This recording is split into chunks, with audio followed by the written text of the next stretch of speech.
Hi there, Corona TV viewers. I'm Johnny Damon. You're my bobblehead Joel today, just nod up and down if you agree. Welcome to the show, Mitch Joel. How are you? Happy birthday to you. And just look at those washboard abs. I know, right? Oh yeah, this is the fittest I've ever been in my life, you know. Happy birthday from Johnny Damon. First of all, let's just do the elbow bump.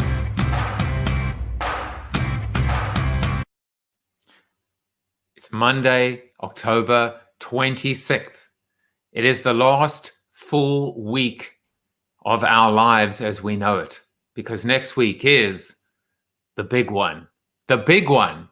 Do I even need to tell you what it is? No, I don't. But all I know is that I'm going to learn meditation next week.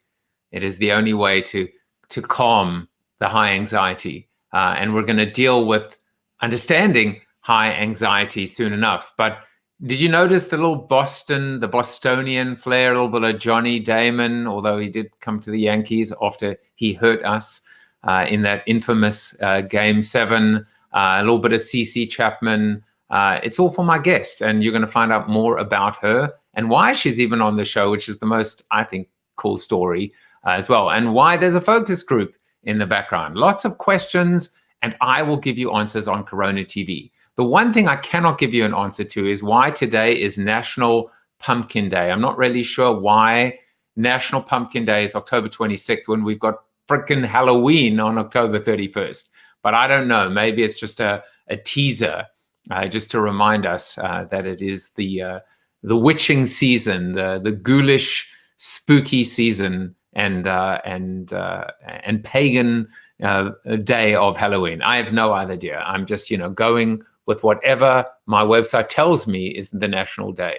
But, someone who's not going to be turning into a pumpkin at 12, because it is 12 today, it's a special time, is my guest, Diane Hessan, and more about her shortly. I'm actually going to do 2 shows, and you're probably going to start seeing more shows at 12, a little bit of a hint in terms of what December is going to look like, trying to think about a change, which is as good as a holiday.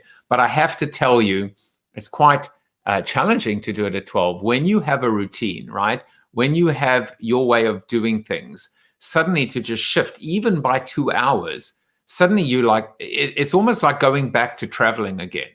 Because I can guarantee you that the first time that you go back to travel, you're going to leave your underwear at home or your toothbrush.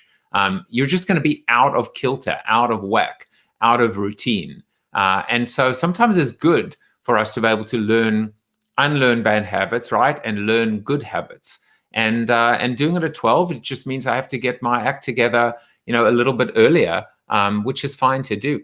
So now you have a sense of who's up this week and who is up today as well. Diane gave me all these choices in terms of how to describe, and then she said, feel free to delete any of these.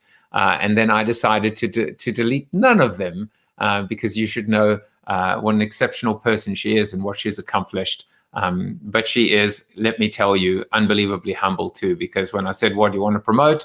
She said, nothing. Just happy to be on the show, which is awesome. So just a quick update on fat blogging for you. Put on a little bit of weight this week. Went from 182.4 pounds to 183.2 pounds. That's okay. Ate a lot of carbs this week, a lot of carbs, including French fries and pizza and you name it.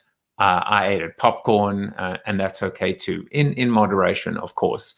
I will be less than 183.2 next week. That is a promise to you because this is part of the fat blogging ritual. All right, well, let's do birthdays. A lot of birthdays to go through.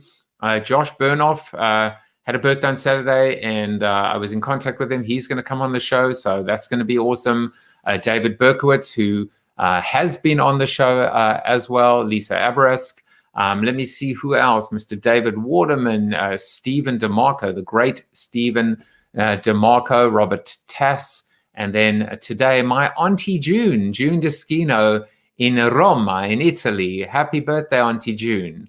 Hope you have a wonderful, wonderful day. Do it the way that you do it, which I know is always with class. Have a great day. Linky Hyams, Tom Lynch, happy birthday to all of you. And so many people, sorry to cut you off. Michael McIntyre at the bottom there on LinkedIn. Adele El Misery, Meat Bat, Cole Watts, Tom Bird, happy birthday to all of you. Hope you have a great day. Oh, and Emily Kitchen, my student. I taught her at West Virginia University. I almost forgot. Hope you're having a good day as well, Emily. Well, now it's time to get to our seated soliloquy. And today's seated soliloquy, which is to continue the theme of focus groups and research, and again, you will see more of that soon enough, is called Garbage In, Garbage Out. But before I do that, Bob Farnham said, when I realized the show was at noon instead of 2, I was totally flustered. Well, can you imagine if you're flustered and you just have to watch the show and comment occasionally? It's a lot harder when you have to actually put on the show and change all your rituals. But I'm glad you're here, Bob. And I'm also glad that my mom is here to start off the week. And hopefully she saw the birthday greeting to my auntie, June. So let's get into the soliloquy, shall we? Andrew Carnegie once said, "The older I get, the less I listen to what people say, and the more I look at what they do." At the heart of market research is the art, and it is an art, of listening. There's a world of difference between listening and hearing. We might say, "I hear you," but do we? Well, it depends if we're listening or not. And not selectively listening in an almost narcissistic validation of our own biases and agendas, but being truly open to our consumers' truths. That's what real listening is. Last night at the dinner table, we discussed the polls. Right now, Joe Biden is leading Donald Trump by a fair margin. But before anyone counts their chickens, before the Supreme Court rules them unconstitutional, we're reminded that 4 years ago, Hillary Clinton was leading Donald Trump and ended up losing the election. So what gave? What gives? Well, let's start with the obvious. They lied. Shock, gasp. People lied? They can do that nowadays? But now let's ask the question, why did they lie? Well, there's several explanations, ranging from embarrassment, to admit that they were closeted Trump fans, to a more sinister revelation that Americans are perhaps not as progressive as we would like to think. Okay, I'll just come out and say it. More xenophobic and in some cases even racist. The truth really does hurt. And in just over a week to a month's time, we'll get to see our second wave of results from the nation's largest piece of market research, a referendum on whether America is past, present, or future focused. Market research in many respects is like a gun. It really depends on who pulls the trigger and at whom they're pointing the gun at. The mechanism itself is harmless and blameless, but in the hands of the wrong person or persons, a great deal of alternative facts can direct or misdirect people who are looking for any excuse to continue down the same path or perhaps find a new one. Without data, you're just another person with an opinion. And that was W. Edwards Deming. Let me give you another quote. Without the ability to objectively interpret said data, you're just another person with an agenda. And that was said by J. Barnett Jaffe. Maybe you've heard of him. Maybe you know him. Well, now it's time to introduce my guest, who probably has an opinion, an informed opinion, an opinion based on data about what I just said and about the stuff that I was saying it about as well, if that makes sense to you. Let me tell you a little bit about her. Diane Hessan is a successful entrepreneur, researcher, and author. She's the founder and chairman of C-Space, formerly known as Communispace, and that's how I met her originally, which was the first company to build online communities for market research, and which was ultimately sold to Omnicom. A serial entrepreneur, Diane also helped to build 2 educational companies and now runs Salient Ventures, which has invested in over 30 startups in the tech space. She serves on 9 boards, including Panera, Eastern Bank, Tufts University, Mass Challenge, and Bright Cove. She co-authored the book Customer-Centered Growth, 5 Strategies for Building Competitive Advantage. Diane received an MBA from Harvard University, never heard of them. She has 2 grown daughters and is also founder of the Sound Bites, an a cappella group that sings about business. I can't wait to ask her about that. Let's bring on to the show. Welcome, Diane. Hi, Joe. I'm happy to be your guinea pig for your noon time frame. Important for people to get up a little earlier. I did it as I hope people aren't sleeping at this time. That would not be good for health, mental health, physical health. I'm kind of doing it because I want to take advantage of lunch break. And, as people get back to normal, as they start to go into the office, or even if they're at home, I figure it's a good way to, grab a bowl of soup if you're in the Northeast and eat and maybe kind of sit back and watch the show. So let's see how that works out. Great.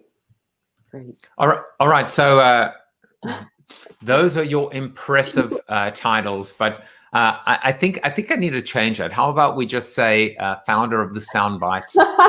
Right. Yeah. Which one of these things is not like the other? Yeah. Or I've got another one. How about Diane Hessan, the most interesting woman in the world? Right.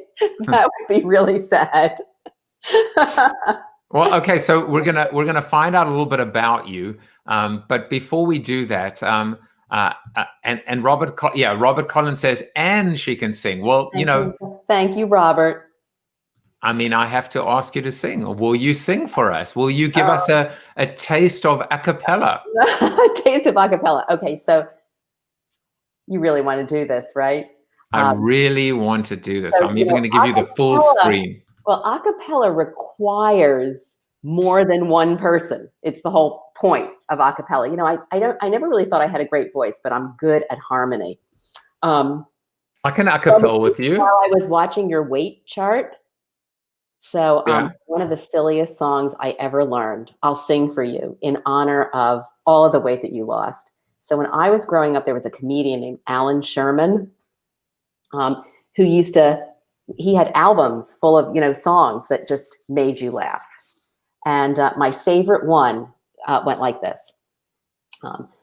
Grow, Mrs. Goldfarb, fatter, fatter, pile the potatoes on your platter. Listen to me, 'cause I'm your hubby. I just adore you, plump and chubby. I got a letter from the state, dear. You're gonna need a license plate, dear. My little elephant joke come true. Chew, Mrs. Goldfarb, chew. All right, there's one more stanza. You had for breakfast 2 pounds bacon, 3 dozen eggs, 1 coffee cake, and then you had something really awful. 4 kippered herrings on a waffle, 9 English muffins, 1 baked apple, Boston cream pie, Philadelphia scrapple, 17 bowls of crispy crunch. Then you said, what's for lunch? Anyway, I could keep going, but that's the honor of you. But a cappella is not by yourself. I mean, a cappella is, you have kids, right? I do. Okay, for everybody who has kids, here's how to do a cappella with your children. So this is the first song I ever learned like this. So you need 3 parts. And so the person who has the most musical aptitude goes, ba, ba, ba, ba, ba, ba, Yeah, ba, ba. I can do that. And then the next person sings da da da da da da da da da da da da bum, bum, bum, bum. And then you get the youngest kid to scream popcorn, peanuts, Cracker Jacks. And when you do all 3 of those things together, even if people can't carry a tune, it's the greatest ever. I'm ready for my close up, but before I do that, so in my mind, I was thinking you were going in the papa, Yeah. That's where she goes. Papa, papa. Okay, but now I'm just gonna hold the note, right? Papa. No, wait, but it's just the same. Papa, papa. So Yeah. I'm changing. Yeah, you just do that, and then I'm go. Da, da, Papa, papa, papa, papa, papa, And then we need, like, papa, 6-year-old. papa, popcorn, peanuts, papa. And Well, it's so much fun, and it is a cappella because it's all about just creating that together, which is so much fun. It's about building community just by singing. you realize that clip is definitely going into the next show intro. So you have now entered into immortality and infamy on Corona TV. Well, the other thing is, if we did this show at 5 instead of at noon, if you tried that, you could do it during cocktail hour. Then we could sing. Yeah, well, All kinds I mean, of songs. Exactly. It will be. We won't invite the children in for that one. Ash Winnie says, "Fabulous idea. We have a beatbox at home. We'll try this." And Bob Farnham says, "The most interesting man in the world lives in Vermont, but I don't think he can sing." Right. We know we need a third part, right, Diane? So You do. Keep adding on. You can just think of all different circus sounds. And let me tell you, if we could pull that off with the most interesting man in the world going popcorn, peanuts, that would be viral. And Armano says, when is the a cappella Zoom show? David. Well, the after show is at 1 p.m. today. So if you want to try out your a cappella chops, come and join us. Believe it or not, as I said, she's the most interesting woman in the world because that's not even her fun fact. It's not even her fun facts. So what are her fun facts, you might ask? Well, she knows how to, I don't even understand this. She knows how to, can you believe there is a result for, she can tie a knot. I don't even understand this. You can tie a knot in a cherry stem with your tongue. Yeah. How the hell do you even do that? Maraschino cherry, and you put it in your mouth. You eat the cherry, and then you take the stem and tie it in a knot. It's a really useful bar trick. Well, let me tell you, my auntie June is here. She's watching the show from Rome. I don't know that. Happy birthday, Auntie June. I don't know that she can tie a stem with her tongue, but tune in next week when Diane comes back with a cherry stem. That's right. But that's a skill. You don't have to have any special anatomy to do it. There is a learned skill. In fact, maybe you could Google it and learn. Well, I Pinterested and didn't want to learn. So here's another little interesting tidbit about you, which is that you have a collection of every baseball card for every team from 1983 to the present in alphabetical order by team and by year. Breathe. And that's your collection. That's amazing. That's some of it, yeah. Those are signed baseballs. And then in those blue binders, those are, I have one for each binder is a different year. I was quite sadistic because I wanted you to show us your Yankees cards from 1998 when they won the World Series. And you're like, well, unfortunately, they're at my Boston home and I'm not at home right now. So yeah, I'll send you a photograph. What got you into collecting baseball cards and just baseball in general, besides, being a Bostonian? Yeah. Well, I grew up in Philadelphia and, outside of Philadelphia. And I just always loved baseball. And as a kid, baseball was my rebellion. My parents would make me go to bed at 8:30 at night. And I would take the equivalent of my earbuds back in those days.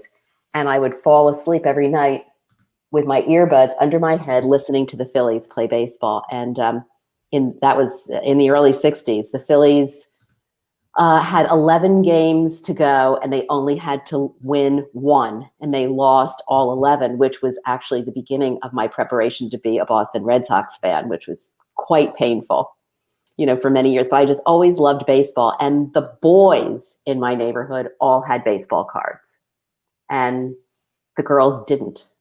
And I always thought, it would be so much fun to have them on my own. And I somebody gave me a gift back in 1983 of a box of Topps baseball cards. And I learned that they would remain valuable if you bought some surgical gloves and a binder and actually took them and put them into the binders without actually physically touching the cards. And it was so much fun to just page through that and look at what was going on with the players that I just got to the point where I couldn't stop. So still at it. It's fun. Well, we know some people have binders full of women. But you have binders full of baseball. But that actually is closer to how we reconnected again. And so I'll set it up and then I'll let you tell the story. Every Monday I put out my newsletter. I think I've done about 42, 43 since I rebooted it. And then recently I decided to really dedicate the newsletter to Corona TV because it's my content creation right now. 5 soliloquies every week, highlights of my previous guests, a sneak preview of my upcoming guests. And of course I showed a list of who my guests were for the following week. And in my inbox comes an email from Diane that reads as follows. Over to you. What did I say? Well, I think you said for an enlightened man as yourself. For an enlightened man. You might want to more diversity. You might want to rethink your upcoming guests. Of course, there were 5 men. To which I said, you know what? It's something I'm aware of. It's something I'm actually addressing. And in fact, next week, the week afterwards, are 5 women, which was last week. And then I said, how about you become the 6th and follow them? And you said, look, Joe, I'm not, trying to hit you up for an interview or trying to get on your show. And I said, I don't care. You're coming on the show. And here you are. And here I am. Yeah. Women do that these days. I'm sure the women who are listening would say that, we look at a conference, and if all the keynote speakers on the conference are men, we send really bitchy notes to the conference organizers saying, what year is it? And you couldn't find one woman, for your marketing conference who has something to say. And of course, then they always get back and say, oh, some of our best friends are women, but none of them were available. But you didn't do that. So I'll give you props for that. No, and in fact, what I've done, and you are the inspiration behind it, or at least the catalyst behind it, is, the way my booking process works is, when someone wants to come on the show, I say, well, here's a link, find a time that suits you. So I don't book a specific day or date. I just, I wanted to fit in with the schedule. So now when I'm looking at upcoming guests, if I ever get to a point where I have 5 men, for whatever reason, I'm going to change that. And so, my commitment now, it's one of many commitments towards diversity, inclusivity, equality, and just perspective in general, is that if ever there is going to be a week where I see 5 men, I'm going to, politely go out to all 5 and ask one of them to move. And if they don't agree, then I will move them. Right. So thank you, Diane. It's flight attendant skills. I was on a plane a couple of days ago, and that's I like that. You got to be a flight attendant because most of the airlines are trying to, keep the middle seat open. And if the seating plan made a mistake, then all of a sudden the flight attendant has to go and say, hello, Joseph, I'm really, really sorry to say this. Even though you're JetBlue Mosaic, we're going to have to move you because you can't sit in a I love that. It's a beautiful metaphor, actually, and I think we all need to be able to learn flight attendant skills. Right. For people, yeah. Because there are 2 parts to it, right? The first part is the polite move, and the second is getting the air marshal to escort you off the plane. So, so don't let it come to that. Watch my lips. Yeah. Yeah. Well, I mean, this was so nice being able to just talk about some fun facts about you and interesting things. But you actually have a day job, or have had a day job, and continue to evolve your day job. And it was fascinating to me when reading up on Communispace.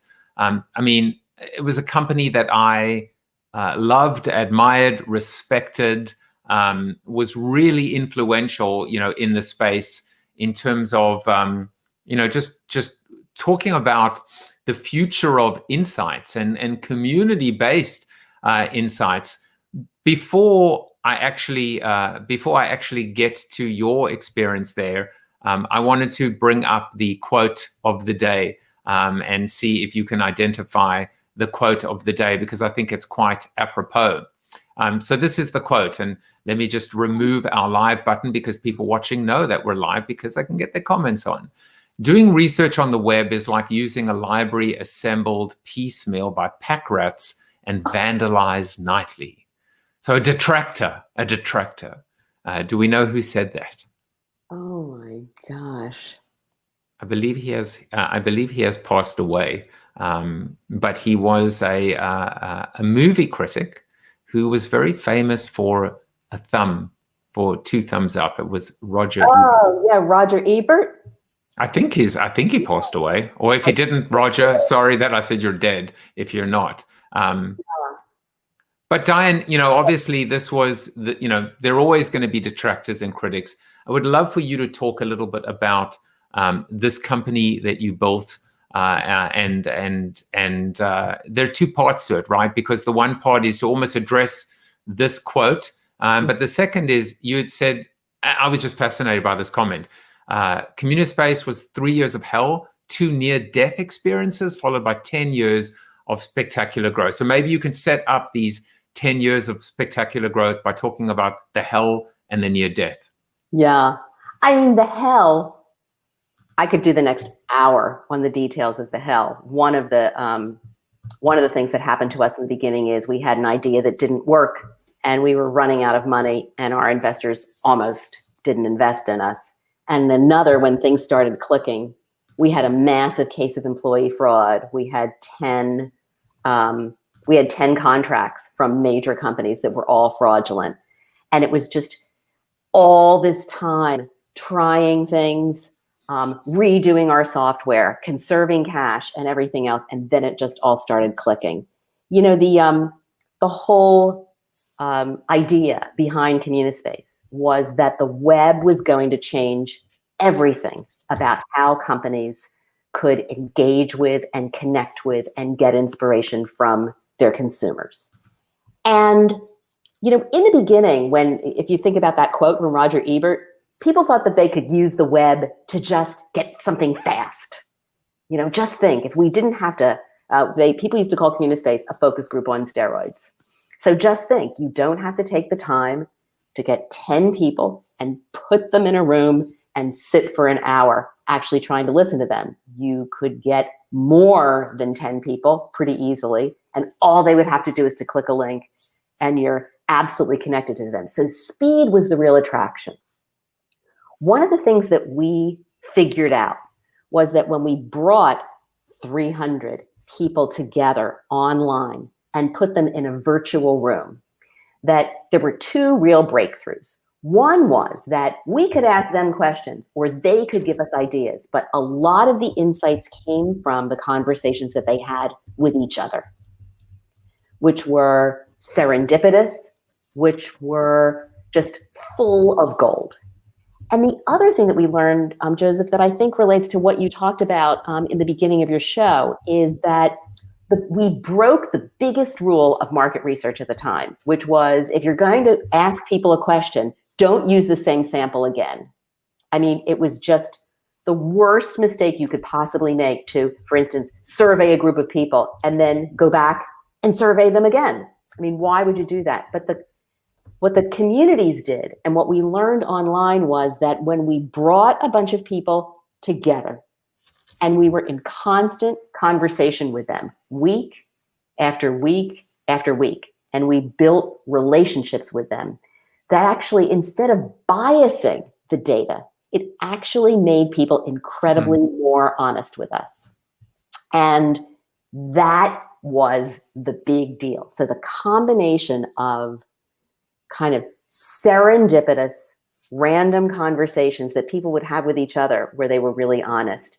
And then the notion that as you build relationships with people over time, they actually tell you more and open up their lives and actually are much tougher on you. People would say, gee, aren't these consumers, don't they just fall in love with you over time? And what we used to find was that people were actually slightly more critical over time, just like a good friend is way more likely to say, I don't like the way your hair looks, than someone who doesn't know you well. Or for an enlightened man, you're not acting in a very enlightened way. Right, exactly. So, I think when things clicked, they really took off. In the very beginning, when we started building these focus groups on steroids, why put 10 people in a room for an hour when you can put 300 people in a room all the time and have the pulse of the consumer on your fingertips? In the beginning, I would go to market research industry conferences. And as I was presenting, usually bringing a client with me, people would stand up and scream, this isn't research. This isn't valid, right? You can't keep asking these questions. You can't keep having conversations with people. And over time, we were the first entrant, but it became a whole category. Market research online communities became a whole category in market research that I think to this day is still there and used a lot when what you're trying to do is to really get underneath the skin of consumers. Less about predicting or forecasting, less about things like brand tracking, but more about understanding the why behind the data when you're really trying to understand what's going on for people. And I always loved the business. I mean, being able to help wire the voice of the customer into the organizations of these major brands was so rewarding. And it was a career filled with customers saying, I had no idea. I mean, every day there was somebody who would say to us, I had no idea that they would say this. And it was very exciting. I love that almost as a proxy, the idea of pursuing the I had no idea, because we talk about surprise and delight, and I feel like you can every day of your life you should almost arrive at I had no idea. You should learn something new. You should be surprised. You should have your assumptions questioned, challenged, and turned inside out and upside down. That's the delight that comes from curiosity and almost being childlike, and we're just missing that so much these days. So I love these almost analogies, the I had no idea, and the other one, which is my new favorite one, which is the flight attendant. I feel like that could be your next book, the flight attendant approach to diversity. Right. That's right. Joseph, I'm just so passionate about this topic. My first job out of business school was at General Foods, which was, for those of you who are younger, was a large consumer packaged goods company on the East Coast, which was eventually acquired by Kraft. And when I got my job there, I walked in the first day, and the head of recruiting or whatever it is said to me, Diane, we have so many products here. I mean, we have bird's eye frozen peas. We have stovetop stuffing. We have Post cereals. You could work on Raisin Bran. You could work on Pebbles. We have Gaines burgers. I mean, she started going through Country Time lemonade. What do you want to work on? I had no idea. And I finally said to her, look, play me wherever you want, but don't give me a product that I don't understand. And she said, like what? And I said, well, don't give me decaffeinated coffee. Like, I don't get why anybody would drink something that tasted bad if it didn't deliver the primary benefit. And of course, in their infinite wisdom, they put me on Brim decaffeinated coffee, which was the beginning of my journey, my real fascination with trying to understand people who are different from me. Mm-hmm. And how interesting it was for me to actually physically be in the homes of people who were sitting and drinking this stuff, even though it didn't have caffeine. And that just kind of went through my entire career. Even when I was in sales, what I learned was that if you had a great sales call, if you had a really great sales call, it wasn't when you were charismatic and dynamic and talking about the features and benefits of the product. I mean, a great sales call is when the customer took up most of the airtime. And all you did was to ask great questions and say, tell me more. What do you mean by that? That's interesting, which of course is why so many salespeople, because they just shut up and listen. So the passion for that has just been a theme, for a lot of my life. That's interesting. Tell me more. No, but it is. Yeah. But in all seriousness, you start off by talking about and we were, even in the summary, you were talking about the power of listening. And so I brought that into the soliloquy as well. On one hand, to show you that I'm listening to you, but it really has been an obsession of mine with the show, which is to talk less, smile more. Little Hamilton reference there, but allow my guests to shine and to talk and for me to learn by them and from them. Henk Kamper is here, previous guest as well, who said, I couldn't agree more. I had no idea I should drive more of our thinking. But you also, Diane, brought up this concept of not just diversity, but almost this passion to find out about people that are not like you. And learn that way. And one of the things that you've done, which I just, again, find beyond fascinating is, talk about a little pet project. Over the last 4 years, you've put together this initiative with 500 voters. You've assembled 7 million pieces of data. And you've published how many op-eds now? I think a little over 50.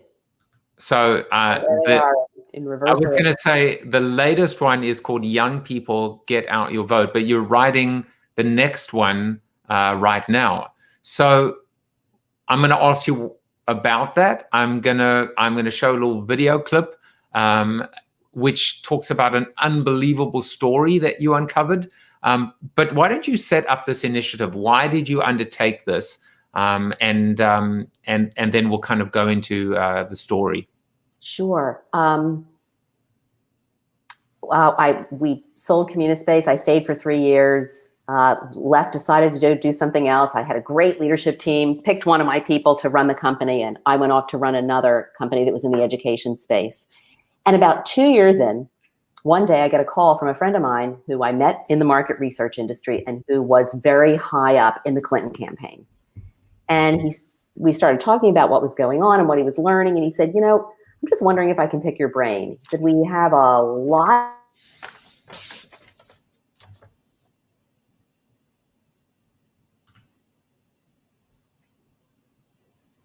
Yeah. We started talking. And basically at the end of the conversation, I agreed to leave my job. I gave my board 90 days notice. I agreed to leave my job and go off and do a project to help the Clinton campaign understand undecided voters in swing states. And so there I was after 20 years of having been a CEO and being surrounded by people and problems, sitting alone in my office, having conversations with people.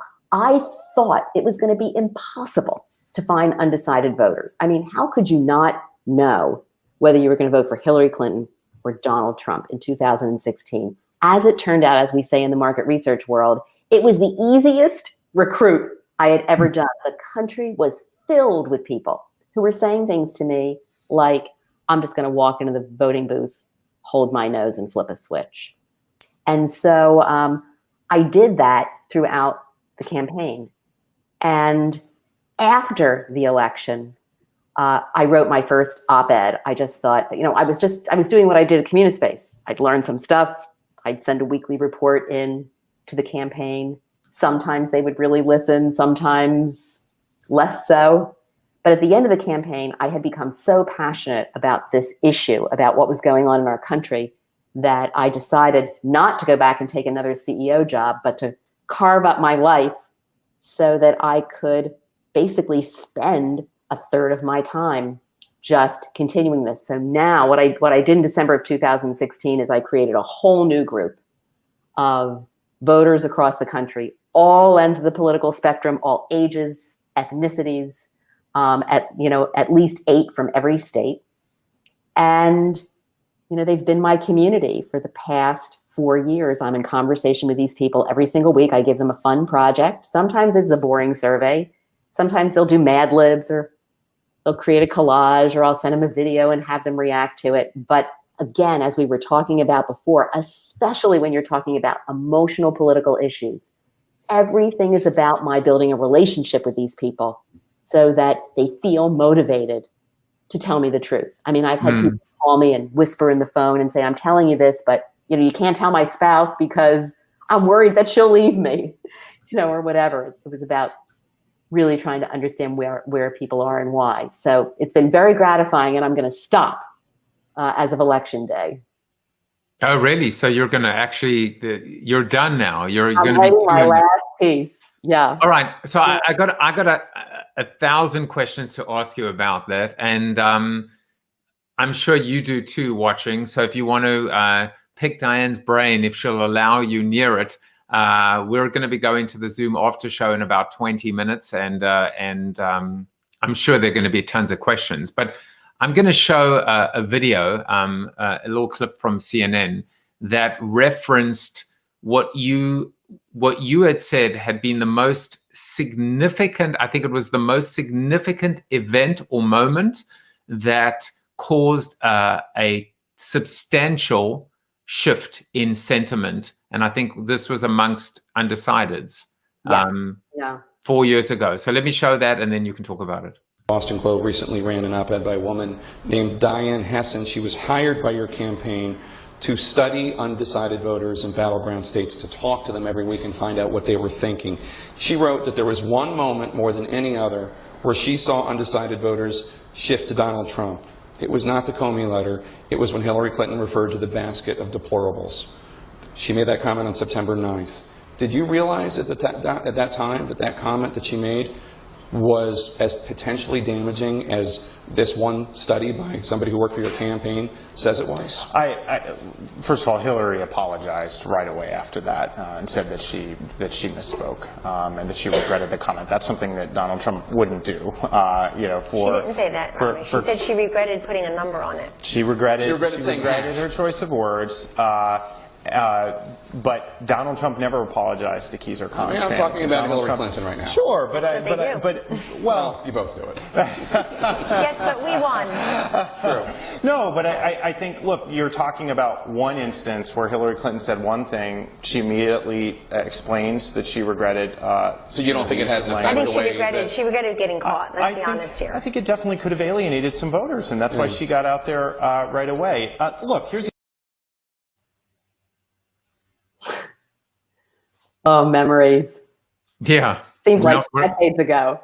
We're not going to sing about that, but right. I'm curious. I'm curious as to why it was that, in your opinion, from what you heard, why was it just that one comment and it wasn't able to be spun or undone? And then, of course, the real question is: have you noticed shifts, sentiment shifts in this election? And if so, that you can share, what have those, or what are those moments, or what was the moment? Mm-hmm. Well, in terms of the deplorable stuff, basically, I mean, all of my Trump voters, all the people who were leaning towards Trump, or basically most of the undecided, so many people said to me, I've had it, that's it. And I think the reason that struck a chord with them is, look, there were a lot of people who voted for Donald Trump because they love him, but there were more people who voted for Donald Trump because they didn't like Hillary Clinton. And many people thought that she was literally corrupt. They had a whole body of evidence from Vince Foster, Whitewater, emails, stealing furniture from the White House. I mean, I can, Benghazi, go on and on. It was just a whole big thing. But ultimately, what turned them off was this notion that she was just too educated and too elitist to be able to think that they were worthy of being in the same room as she was. So everything that they were thinking about came true in that. And I think people felt that she believed what she was saying, that she associated them as people who weren't worthy, and people who weren't as American, people who weren't as educated or whatever as she was. And people started saying, I think I'm going to call myself a deplorable. I'd like to get a t-shirt that says, I'm a proud deplorable. I mean, people were literally doing that in September of 2016. So, the idea that people voted for Trump because they didn't feel that all of the snobby, educated people who worked in government were serving them, that they resented the bureaucracy, that they felt that government had not really done anything for them, all kind of came together at that one moment. I mean, enough to sway people. Themes right now, I don't know, when I talk to people who've changed their minds, look, there are Trump voters who have decided that they just can't stand him. And for the most part, the theme that I hear from them is, I just thought that he would mature in the job. I thought that the antics of the campaign would change and he would become more presidential, and he hasn't, and I'm done. Some of those people will ultimately still vote for him because it'll be a vote against Biden and what they believe as Biden being too weak and therefore hijackable by what they call the radical left. Some of those people are still undecided. They don't know what they want to do. And some of those Trump voters that just detest him at this point have flipped, and decided that they want to vote for Biden.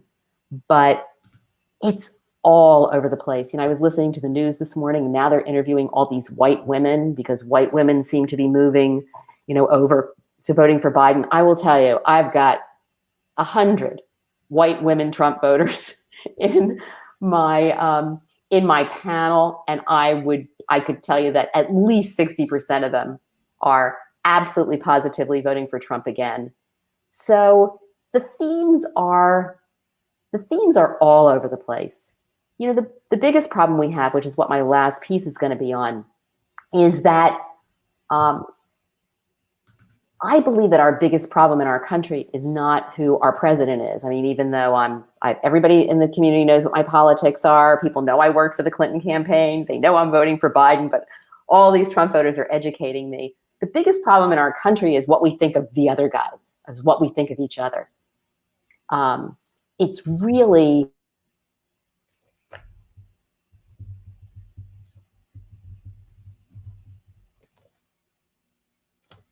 elitist socialists who want to take our hard-earned tax dollars and give them away to illegal immigrants, criminals, and people who are too lazy to work, who want to take away their guns and allow women to have regular abortions, and more recently, to completely dismantle policing. And if you ask most Democrats about Trump supporters, they'll describe a bunch of hypocritical, uneducated deplorables who sleep with their guns, refuse to wear masks, deny that climate change is happening, and never met a Black person they liked. And both of those are wrong. But people perceive these stereotypes to be on the ballot right now. I mean, so the division in our country is so much less, Joseph, about policy. I mean, it's really not. There's huge common ground on policy and huge division on these perceptions of what we think are going on the other side, which are pretty inaccurate. I think I have to say, I think there were two really poignant insights that I just want to emphasize. The first was when you spoke about the Hillary, almost debrief or deconstruct. It was the fact that people believed that she believed what she was saying. And that just, I felt that one so strongly that we almost discount what politicians are saying because we don't necessarily believe that they believe it, that they're saying what they feel they need to say because they're being politicians. But it was the fact that this one just struck that chord, that nerve, because people felt that she really believed it. And that talks about conviction. And that talks about when people think that you really are telling the truth, that's more powerful than any amount of spin or advertising, etc. So that was the one point that I took away. And then and then the other one is just, we could talk about that for an hour and we won't, because I want to get into one more subject, which is the fact, which is the fact that if we just focused on, if we stopped focusing on the other guy, or we got to know the other guy, that empathy, that ability to tear down stereotypes, which of course, this is a marketing show. This is all we do as marketers, or old marketers, or tired marketers, is we try and generalize and stereotype. And I think if anyone is in political marketing advertising watching today, you're welcome. You can thank Diane later for those 2 insights, but they're very powerful ones. Thank you. Yeah, I have 500 voters in my panel, and I would say that about 20 are pretty awful. And that's half Democrats, half Republicans. The other 480 care about their families, don't have crazy views of the world, and are just trying to get by. And I think the fact that we don't realize that is a huge problem in our country, and could be an enormous problem in November and December if there's, in any case where there's not a landslide decision in the election. And I will say a final point on that is, when you look at those odds, right, 20 out of 500, right? Well, what is that, 4%? Is that 4%? Or I'm not so good with math. I think it's, is it 4% or is it 8%? I don't know. 4%, I think. 4%. Yeah. You can clearly see what part of the brain powers me. But I mean, again, this is what we do, right? We allow ourselves to be dictated to and overwhelmed by the 4%, the noisy 4, right? Versus the silent 96. Yes. And remember, everybody who's watching this show knows that the reason we do that is that the extremes get the airtime. I mean, it's just more interesting to put a bunch of, and to get eyeballs, is a better way to get eyeballs to put a bunch of white nationalists on TV rather than, a bunch of people preparing for Halloween. I mean, so between, I think, cable TV in particular, and then amplified by social media, we really believe that the radicals are the mainstream. It's sad, and I also think it's dangerous. All right, so Diane, you're investing, you're in the startup space, you still have your love for research. We'll see whether you keep your project for one more election. You may find it hard to give it up. But the final thing I wanted to chat with you today about is, you did a research project to basically find out what was happening with consumers during COVID. There are 5 themes, and I would love for you to walk us through those, the project and the 5 themes in the time we have left. Sure. The project I did was literally in collaboration with the people at C-Space, where I'm chairman, but I'm basically powerless. I just have that title because it signals to everybody that I'm still involved with the company. I can still talk to clients or whatever. But we looked at data related to what's happening during COVID. So here are just a couple of examples of the 5 themes. One is digital transformation, which of course we've been talking about for almost a decade. I mean, as a board member, I've heard presentations by CTOs, CIOs, CSOs, chief information officers about this. But the point on this is the digital transformation of our consumers and their behavior. So, people who never use an ATM are now photographing their checks and depositing remotely off an app. People who always talked about how they love to go to the grocery store and touch the produce are now on Instacart. People who didn't know what FaceTime was are doing multiple Zoom calls a week. People who had to see customers and see the whites of their eyes are finding that it's often faster, better, cheaper online, and so on. So this notion that we're going to go back to the way things were is just wrong. And I think consumers tell us that they love technology, not because it's cheaper or better, but it is just so much less effort. I think that has a lot of implications for brands. A second theme is what I call just trying to survive. And, consumers are hanging out at the very bottom of the Maslow hierarchy of needs. I mean, we're suddenly not really looking at how to be our better selves, how to get that feeling of intimacy, how to be truly self-actualized. I mean, we have been forced to reduce to our most basic needs, from planning a dream vacation to figuring out how to get milk. The big sales are toilet paper, disposable gloves, bread making machines, rice, and declining our luggage and bridal clothing and party supplies. And there are huge implications here. But marketing messages that say things like, we're here for you, fall flat. You're here for me, Uber. I don't really need you right now. Or you're here for me, Viva Paper Towels. I can't find you in the store. So, I think marketers need to really just pay attention to that. I could go on and on. But the third is hunger for community. We've all experienced COVID differently.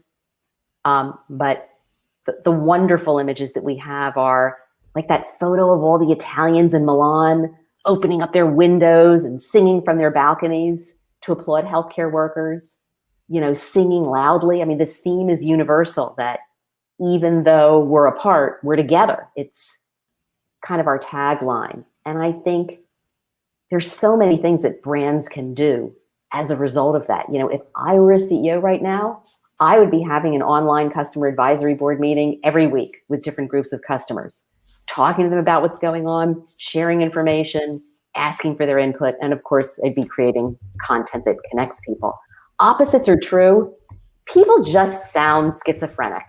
People will say, I long for human touch. I love my alone time. I feel guilty that I'm on my phone all the time. My technology is my lifeline. I rely on my family more deeply than I ever imagined. I'm sick of my family. I just want to get out of here, right?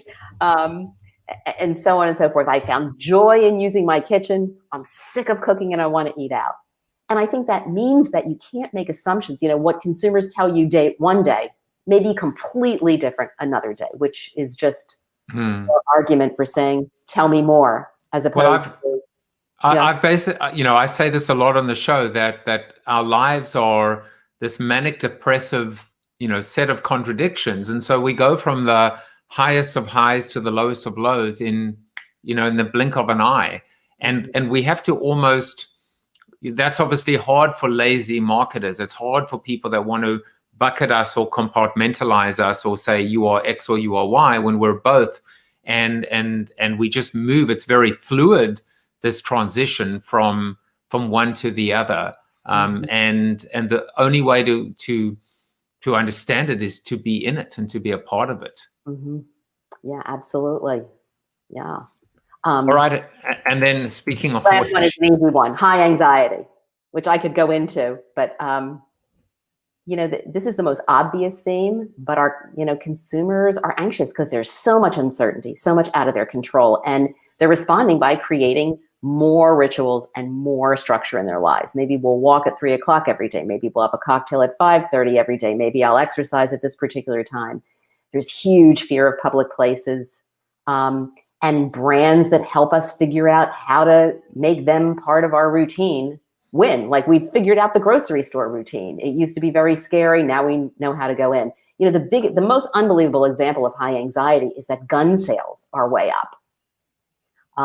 And they're up even more in the last month as people are kind of, this goes into the political stuff, but they're kind of bracing themselves for violence from the other party that doesn't win the election. So people are buying AK-15s. They are buying bulletproof vests, all because of this kind of need to protect their family.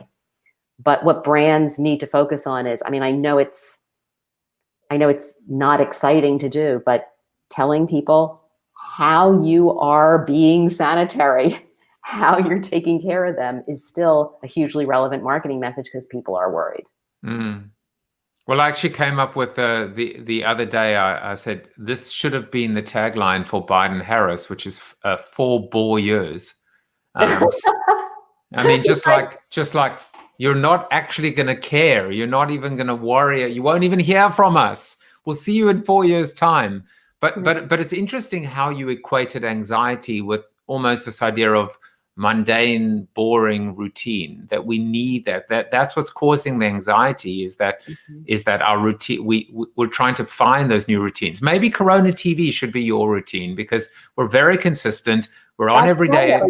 Yeah. We're on every day at 2, except when we're at 12 or when we're at 5. Wait a second. I think we just caused anxiety. Yeah, no, you know what? There's a lot, if you look at the architecture of your show, you can see in that theme why it's so successful. I mean, think about it. You always get a soliloquy, you get a little weight check, you get a hello. You could, if you want to have more conversation, you can talk about it afterwards.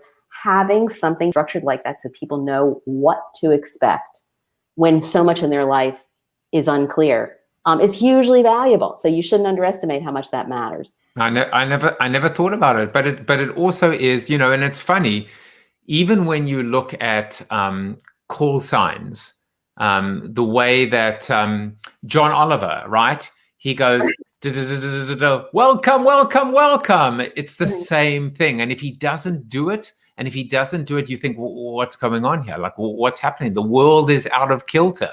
It's very powerful. Well, thank you for that explanation, and thank you for those 5 insights. We are at the top of the hour, which means it's time to head on over to the Zoom after show.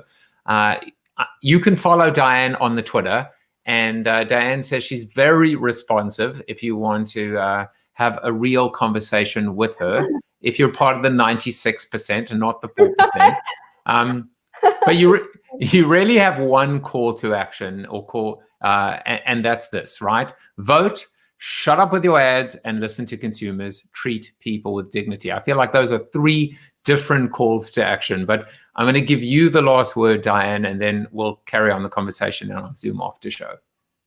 No, this has been a lot of fun. I mean, as you know, because I love listening to people, I hate talking about myself, but I'm glad to get through it. And thanks for putting those calls on there. And that's my super old book with stories of many companies that never even made it.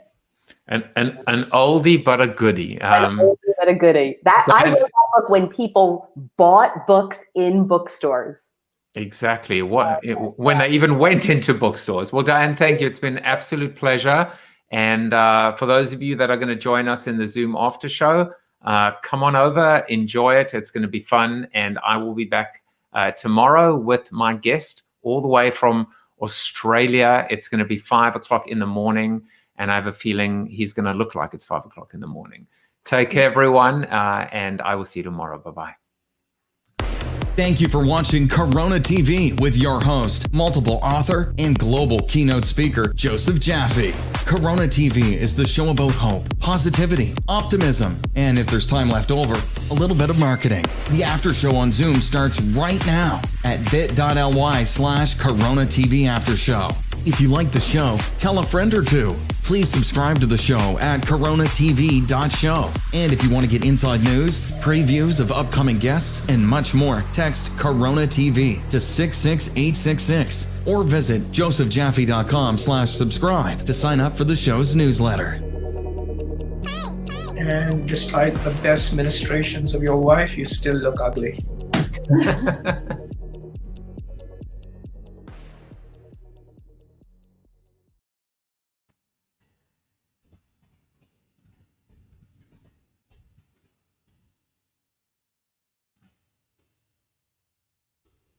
All right, let's bring everyone in.